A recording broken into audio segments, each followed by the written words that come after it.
I think we're getting closer to living our Star Wars fantasy in No Man's Sky because these new items are clearly inspired from it. Today we're going to talk about all of the new things and items that are totally worth going for, as well as a few tips to better prepare and make the Utopia expedition a lot easier. Let's begin with the rewards since I finally got them and we can have a better look at how awesome they are. As soon as you finish the new expedition, you can claim the Utopia speeder on the expedition save, but it's also redeemable on all other saves too at the usual anomaly vendor. I think the preview trailers doesn't do it any justice and it just looks so much better close up and when you play with it in game.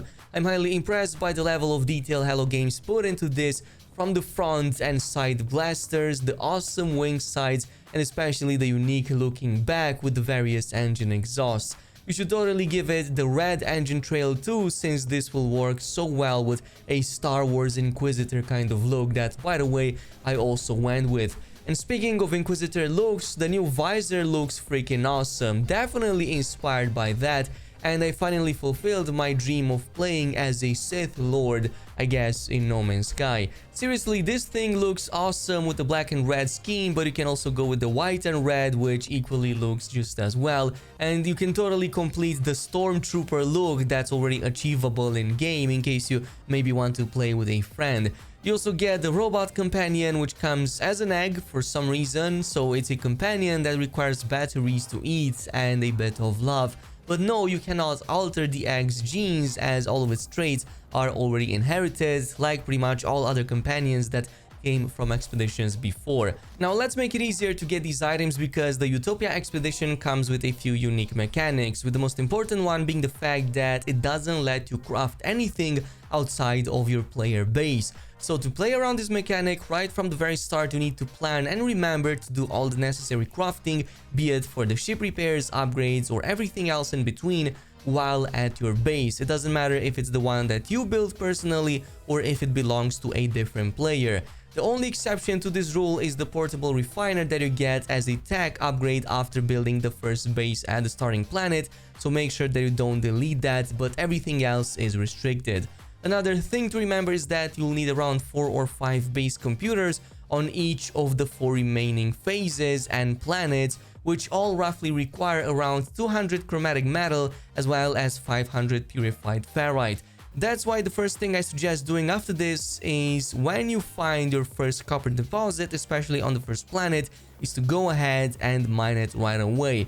Just tune the beam size to the minimum, get the maximum yield out of it, and also make sure you have enough for at least a couple of base computers so that you're better planned ahead. Meanwhile, for the pure ferrite, luckily these are the bigger rocks that you'll find on most planets during this expedition, so it's actually one of the easier resources to acquire during that time. And no, before you ask, deleting a base will not give you back the crafting mats like in normal save games, so it's not worth it to do at all. Just leave it as it is, as it might come in handy to someone else later. Another tip is that when first going to the next planet in the chain, when the game requires you to build your next base and expand it, you don't actually need to place 15 or 7 distinct parts to complete it. Instead, to minimize the cost, you can simply use the small wooden floors that barely take like 50 carbon in total to quickly finish that. And once you claim the reward by finishing this challenge, you can just scrap those and get the carbon back. The same goes with the various Utopia portable stations for the exocraft, ship, multi-tool, and so on. In the case of many of these challenges, they will hint you need to buy the upgrades inside of them to finish them, but actually that's not the case. You just need to open the upgrades menu screen and then quickly exit, since this is still going to account for that challenge. But you'll start running out of inventory space before long, and my best advice to help you with that is to make sure that you use the refiner's 50 inventory slots once you reach that point towards the second half of the expedition. It can surprisingly hold a lot more items than just the cooking related ones, so it's totally advisable to do that instead of selling these mats or these items, just in case they might be needed later down the line. And speaking of selling, one of the objectives eventually brings you to a trading post, or you might be lucky enough to stumble upon one randomly out in the wild. Well, if you do, don't make the same mistake I did by not buying the 3 magnetic resonators and 1 quantum processor in case you find them being sold over there. These are both going to be needed for the survey device that you will have to do for the second last challenge in phase 5, during which you need to find a gas hotspot on the final planet. And trust me, you don't want to waste your time crafting them. However, if you are in this situation and have to craft them manually, then here is a quicker way. First, the quantum processor is pretty easy since all it needs is chromatic metal and carbon for most of its components, which you should have plenty of anyway. The more annoying is going to be the resonators since it needs ionized cobalt, but again, you can find plenty of these inside caves. If you already went past the starting planet cave and cannot find another one, a quick method is to just look with the visor for any humming eggs. These usually spawn inside of caves, so you can quickly dig and grab the crafting mats from inside of them. And no, you don't have to worry about the size of these cobalt crystals or formations, as all of them will provide at least 40 cobalt each, and you can easily make hundreds to then refine into, well, ionized cobalt, so that you can craft those items needed and then finish the recipe. Now, during chapter 4 and then eventually in chapter 5 too, you get a couple of missions involving eliminating biological horrors and some of these horrifying tendrils.